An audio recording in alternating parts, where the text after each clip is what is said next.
Um, but when I think of them, I guess I think of places, online places, that look a bit like the real world. But actually, the metaverse, as people refer to it, is actually larger than that. But I tend to think of multi-user screen-based environments sort of roughly simulate the world.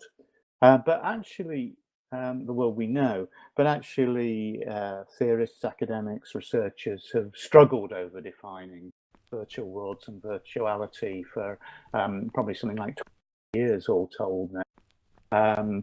Here's two of my favorites, Ralph Schroeder, who I believe is a psychologist who did some early work in virtual worlds, and particularly around experiences of immersion and engagement, or you might even call it flow, when you actually feel that you're in an environment.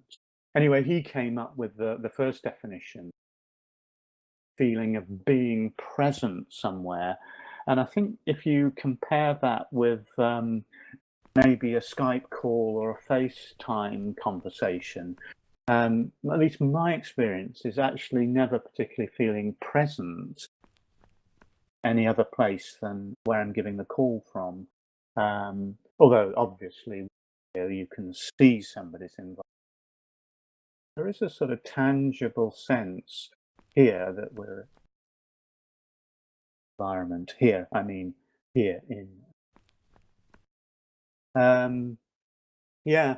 The second definition, which comes from White and LeCornu, who were at the time of writing at the Open University, I'm not quite sure whether they still are, were the teasing apart, well, what actually is a video game environment and what is a 3D virtual world, and is there any distinction too?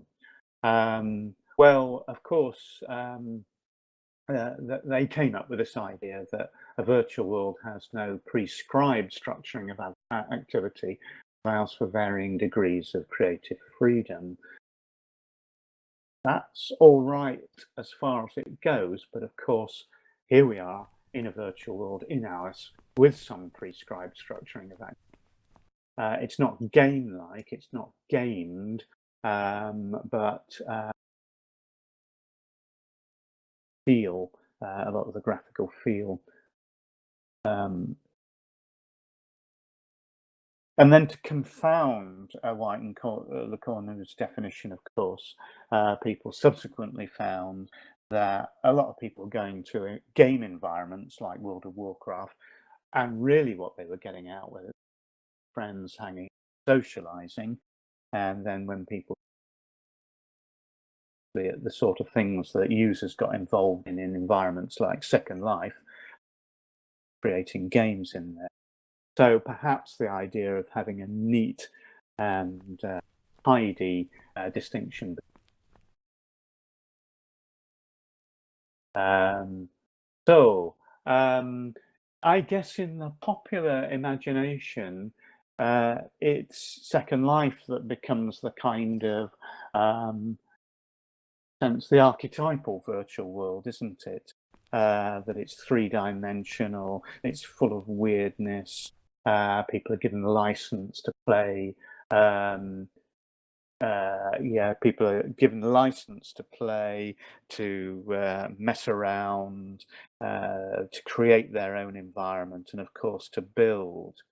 So, particularly in the media, Second Life has this kind of well, perhaps not anymore, but when it was in its heyday, had this reputation of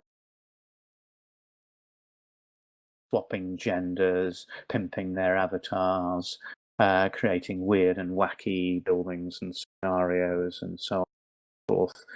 And of course, having virtual sex, but leave that out of the equation for the moment.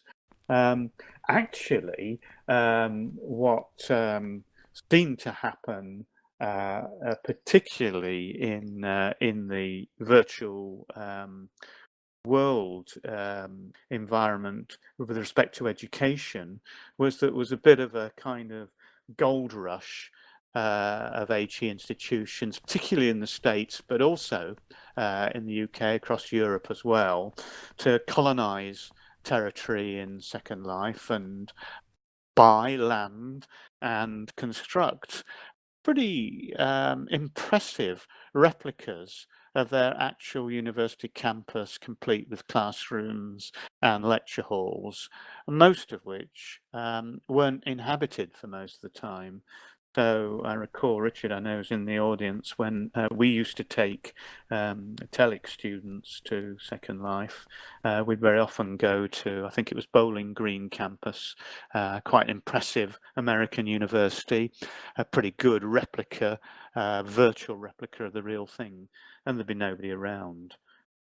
So very interesting. I think it's perhaps time that somebody did a bit of an archaeology of life and kind of had a look around and excavated some of these abandoned buildings and tried to piece together what people thought they were trying to do at the time. Of course, this that we're doing now is one of the ambitions, probably, of some of those universities, that you could actually have a session like this where you were distributed, at least where time zone allowed for it. And I think that was one of the problems with co-present virtual worlds, is you're co-present only to the extent that you're able to be up at 3 o'clock in the morning or whatever, with people on globe, for instance. Anyway, I digress a little bit. We were on definitions, and it's really interesting looking back at the history, which is a sort of Silicon Valley history, really, of those early innovators, really, who laid the foundations for what we now know as web-based communication. And one of the very first experiments was an environment called Habitat. Nothing to do with the chain of elegant furniture designers, but it was called Habitat, and it was a place where people hung out together and created what they thought at the time as a virtual community. An attractive ideal, maybe even an escapist ideal, or even perhaps even a utopian ideal. So Morningstar and Farmer, who wrote about this in the 1990s, looking back at the text-based world, which was referred to as Habitat, reprinted again in 2008, by the way, thought of a virtual world as a place where users could do absolutely everything: go on adventures, fall in love, get married, get divorced, etc., etc. In a sense, develop the full kind of breadth and width of community. If you're interested in such stuff, I think best recent chronicle of such a view is Tom Borstorff's ethnography called Coming of Age in Second Life. Schroeder ethnographic. So that was kind of the history of popular virtual worlds or virtual worlds. And of course, when this came along, it began to challenge those of us who are researching virtual worlds to think again. Because in a way, Club Penguin here, it's a very flat world. It's based on different screen environments, but it's based on kids, usually kids, or of course they could be adults pretending to be kids, who knows, embodied not as lifelike looking avatars, but as looking at these rather cartoon-like avatars, having fun in a virtual environment.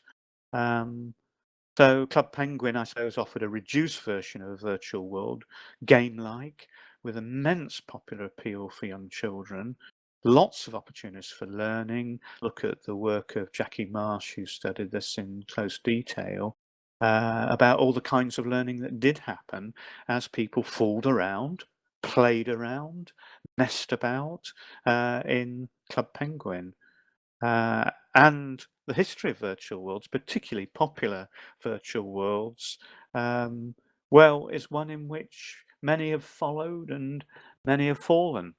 So those interested in such things, K0 collects statistical information. I think it's mostly based on user accounts, and they build up a picture of the metaverse um, and its progress over time and its appeal to different age ranges, as well as its what you might call its functionality, the aims of it.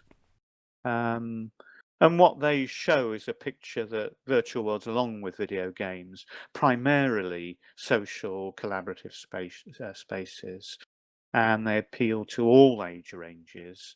And the trend, I know, in the business of technology, people love to look at trends, don't they? Well, the trend seems to be for an ever younger target audience age range. And then the other kind of tricksy little thing is that they obviously, a bit like social online social networks, they have a global spread. But by global, that obviously doesn't mean that everybody's into them. We're talking about an uneven global spread. Um, some things. I mean, World of Warcraft seems to have an amazing hold on the American market, for instance, but not so great a hold over here.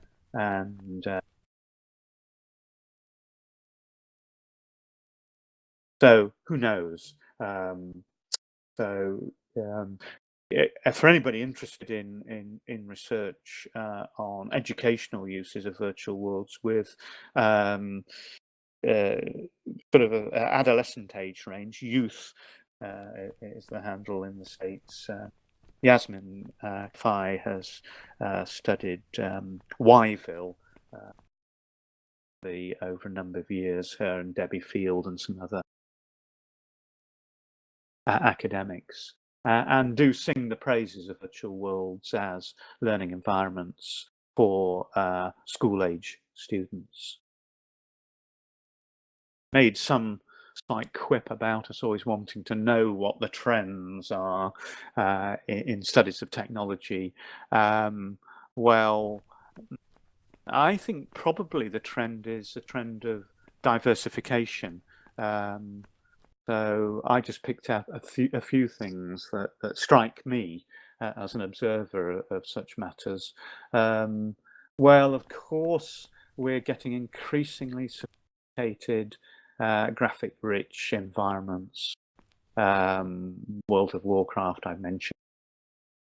But if we think of the visual sophistication that life was beginning, we can do stuff now technically, and I think the forefront is always the games industry, the video games industry. They've got money to spend on increasingly more realistic renderings. Unfortunately, of course, educational providers can only ever be a poor imitation of those sorts of environments, which is why some educationalists have actually looked into, well, can we use popular entertainment virtual worlds to do educational work? And there's some good. I think the rapid rise and probably instantly rapid demise of Pokemon Go does point the way to something very, very interesting. That these augmented reality and mobile virtual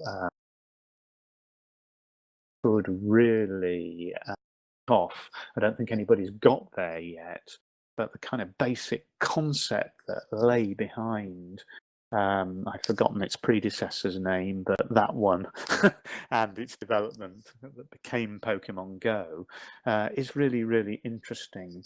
To be in the environment, but to be virtual simultaneously, to be mobile as well as static, offers all sorts of opportunities that I don't think we've even begun to kind of explore yet. Minecraft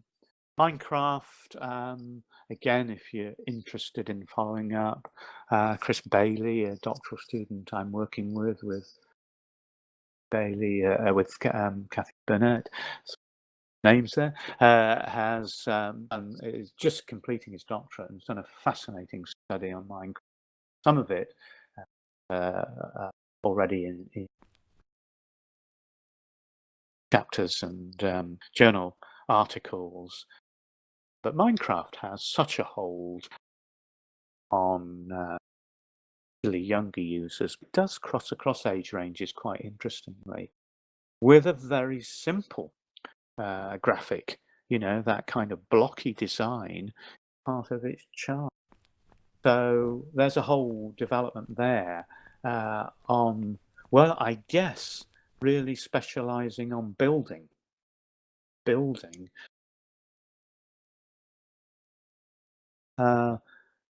Yeah, fourth bullet point there. Not that we should bound to the bullet points. The so-called postal playscapes like Skylanders, and you're not familiar with that slide coming up, which will help through it. I guess the other trend, of course, is what you might call niche environments, and do find those in legal education, in business, I believe in architecture, and that's a very good example of one. I haven't spoken to Andy in depth about this, but not designed to be everything, but it has features that will serve educators very, very well. The other thing that's not on a bullet point, so good to not have something, of course, is the other kind of direction that we're moving, ever more sophisticated immersive environments, whether we're going for Google Cardboard or more expensive headsets. That opens up a whole new territory of actually being there in a much more sophisticated way. Very, very interesting. And it's almost as if when you look at this picture, as if it's not that we're going, not that there is a discernible trend, but there's a diversification. That whole idea of trying to define what's a virtual world actually begins to become a bit of a cul-de-sac, really, because we're talking about diversification. Then if we're talking about diversification and we're an educator, we, I guess, have to ask the question, well, what problem or what issue are we trying to address? What helps us address that in terms of virtuality? Yeah, I played around with a sort of category, a bunch of categories, which doesn't actually come as a slide. It didn't get that sophisticated, but there were kind of levels of engagement in virtual environment, from what you might call lightweight, just going out, going into a virtual environment, playing, socializing, to a more immersive feel like we've got here. Then a kind of social dimension, rather overused term of a kind of massive environment where anybody and lots of people can come to a more bounded social environment. And I guess this is bounded. I just noticed that the capacity of this theatre, and I remember asking Andy, got in, and I think that's yet to be. Another dimension might be about emplacement, the relative degree of mobility, and or static. I mean, this is very much, or at least for me, desktop experience. Obviously, the Pokemon Go example. Yeah, there's the degree of co-presence, degree of interaction, I think.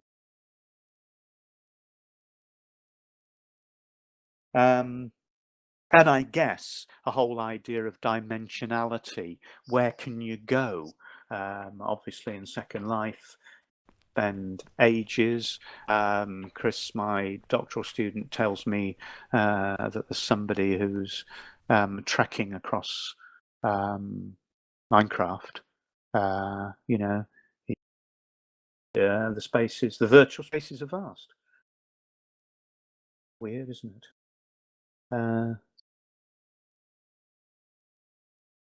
Yes, I mentioned Skylanders, and I needed a slide to support it if you haven't come across. So, using NFC tags on the figures here, these become playable characters on screen. So this idea that you've got a kind of permeable boundary between the material and what you might call the immaterial. Really interesting, moving stuff around in real space that is actually also in virtual space.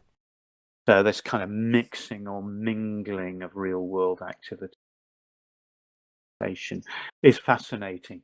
Who will know where? But just very, very interesting. And very, very playful as well. So that idea that some people have that virtuality is somehow separate and cut off from real world and real social life, I think is becoming a bit of a argument that is hard to sustain. Certainly, from what we know, sort of from current research into Minecraft and into kind of virtual world play and video game play, is it's highly social. That concept of sociality is perhaps expanded so that some of it happens through forums and it happens face to face, where people are co-present. Slide. Well, I just thought I'd come up with a kind of pick and mix sort of idea what a virtual world's good for, and I guess we could kind of elaborate and expand on that. But this is just kind of drawing on what I know of the literature that's out there, I suppose, really. There's quite a bit been done about civic participation and citizenship, thinking back to Morningstar and Farmer's idea of a virtual community. There's kind of quite a lot there about how you could, if you like, stimulate what being part of the community is like. Guess you could even take it into political awareness. Brexit, Trump landscape. Who knows? It's quite clear to me, because it is my particular area of interest and passion, that virtual worlds are just brilliant sites for developing formal and informal learning. And I'm thinking mostly of school age now, children and students. Very good evidence. Engaging environment and part of your community. Education has to be multimodal, but part of it will be rapidly. And then, of course, as I've written about, that happens outside of the world, which is connected to the world, prefigures the idea of virtual play, which I'll end. Julia Gillen at Lancaster, with colleagues at the Open University, on the Not School project, which took place in Teen Second Life, I think really demonstrated how hard to reach, excluded non-school populations could be included. And I'm getting a phone call. Could be included. Turn your mobile phone on. Could be included through virtual world play. So some lovely stuff. I mean, if you ever get a chance to read it, if you have that time, it's the organising the regatta, a sailing regatta with excluded pupils in Second Life. There's a very careful analysis of both the fun they had and the learning opportunities that happened as they were sitting at home, excluded as from school as they might be, exploring, well, having a boat race in Second Life and everything that came out. Yeah, racing down now because I have been talking for a long time. I the general skills obviously there, which I don't need to. A lot of work that's been done shows that they're problem solving. But very, very interesting work that's looked at how you might experience what it's like to be disabled, to have a communication disorder, or to actually experience mental health issue like schizophrenia. People have kind of constructed virtual environments. Most of these are in Second Life, where you could get that first-hand experience. I think I've kind of already alluded to particular curriculum areas, and I think you can kind of go on and on with that. There are clearly, I'm no geographer, but there are clearly kind of lots of scope for kind of geography type. Or scientists, I think they have actually. Scientists can find lots of opportunity curriculum application. And so that's really the reach is as wide as our imaginations are.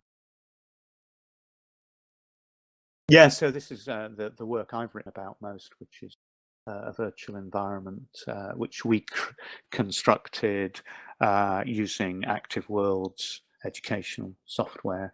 And I won't talk a lot about this, but we'll just that placeholder, that slide. You can read about this stuff. I've written it about it. But I think one of the things that this brought to the fore from me was an idea that I guess it's in the title of this. I was thinking of a virtual world as a learning environment, but actually, what happened was it became an arena for playful engagement. And I actually think that's plus playful learning. My journey has been one for thinking virtual learning. I now think of as virtual play. And by that I mean playful interaction that crosses between what happens on world, and for me it's a very generative idea. Yeah. So just a bunch of stuff up there that I really want.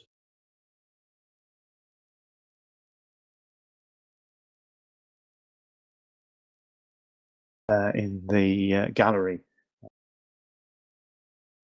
So being in multiple places, I think is right. I have no idea why I cut out at all, but I've got fairly good connections. Let's. I'm moving to a close now, anyway. Uh, so, this is me in Barnesborough, the virtual world that I developed. I developed it, by the way, for primary age children, 8 to 11-year-olds. And for some reason, I'm called Rich in this screenshot. I don't know why.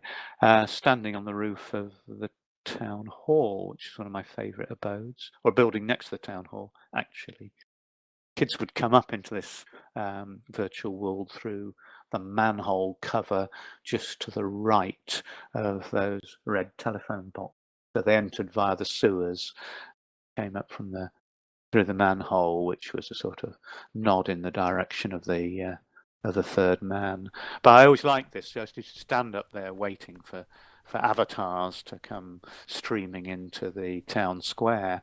But I also felt, standing on the edge of the roof, that I was kind of standing on the edge of the future, if you like, and sort of, wow. There's a huge potential here, but I'm not sure whether I've even begun to scratch the surface. So, I think I'm a real optimist about the potential of virtual play, but there are so many unknowns at the moment. Maybe that's what makes.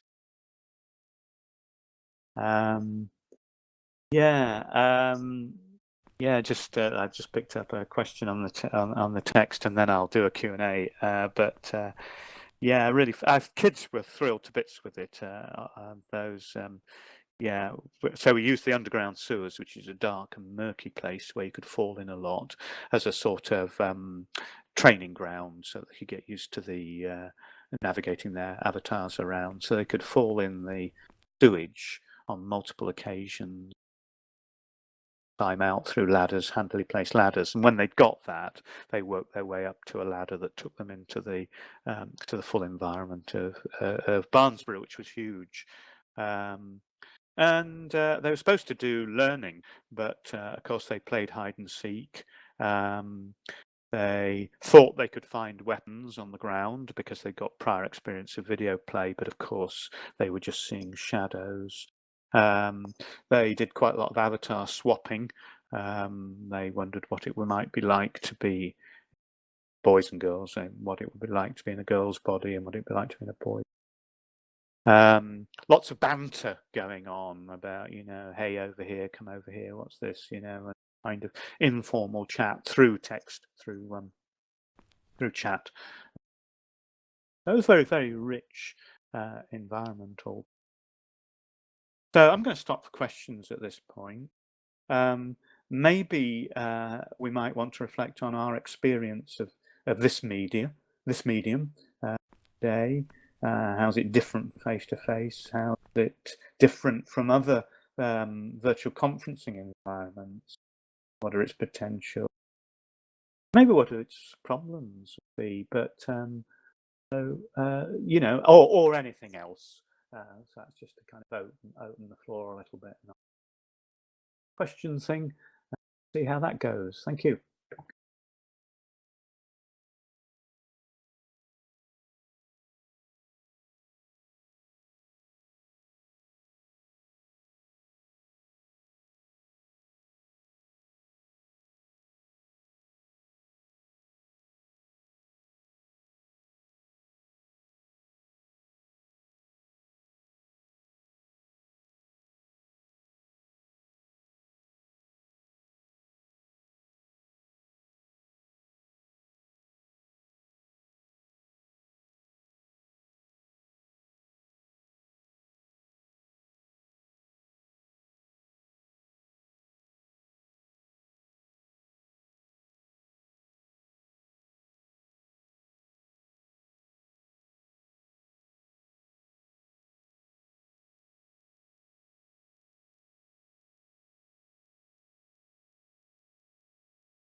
Still hear me, but I think we had a bit of a kind of glitch there.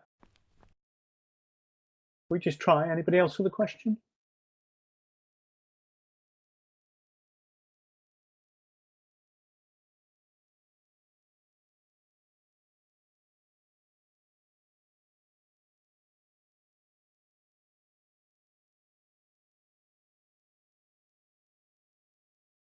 Hello, everybody. Hi there. You can hear me okay, Guy? Yeah, I can hear you. Excellent, cool. I'm actually just going to repeat Rich's question because I know that you can't actually see the text chat at the moment. Yeah. Or I think you can't see the text chat, thinking No. about how the UI looks from your point of view. And he just says, my question was about play and curriculum and the school use of virtual worlds. Comment. And I'm not entirely sure I personally understand it, but I'm guessing he means like in terms of actually maybe delivering specific items of curriculum rather than just being a kind of exploratory type thing, or maybe defining and giving people an opportunity to show what that curriculum is to others. Yeah. So I'll talk a little bit in response to that about some of the issues that we faced with the Barnesborough virtual world. So that was kind of quite neatly tied to delivering literacy aims to children. And actually, the project originally had a brief of raising attainment. Okay. So it was like that, or it intended to be like that. But actually, I think kind of learning actually oratory, uncharted sorts of ways, which made it incredibly difficult for teachers then to have. I want to say faith in, but I think they had faith in it. But because they were trying to follow a curriculum that they knew would be assessed through SATs, then they started to get a bit worried. Would this deliver the precise kinds of skills that we know will be measured and valued? And I think that was kind of really the big problem. If we started again, we'd have to make it more boring. Wouldn't be motivating for the people. Would be a kind of reduction of the virtual world. Would that be just dull? Yeah, to make it fit the sort of the final destination of where the curriculum goes in terms of sort of really straight boring tests. Yeah, which is I think why. So that I think is why there's been a lot more success and a lot more written about HE level uses of particularly of Second Life, where you can actually say, "Oh, we're doing." I'm not very good on this, but we're doing building. You know, we're doing something in construction, and that's what so the students are having to simulate an environment which would be conducive to social interaction or whatever. And so I think it's easier, and you've got more latitude in higher education after all. So I think it's very difficult within the constraints of the current school curriculum because it is so accountability driven. That's a problem. Yeah. Absolutely. Yeah. Anybody else?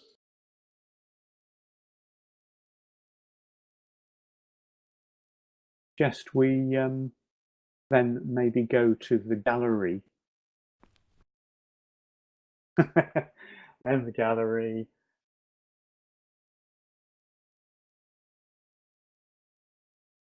Okay, follow me.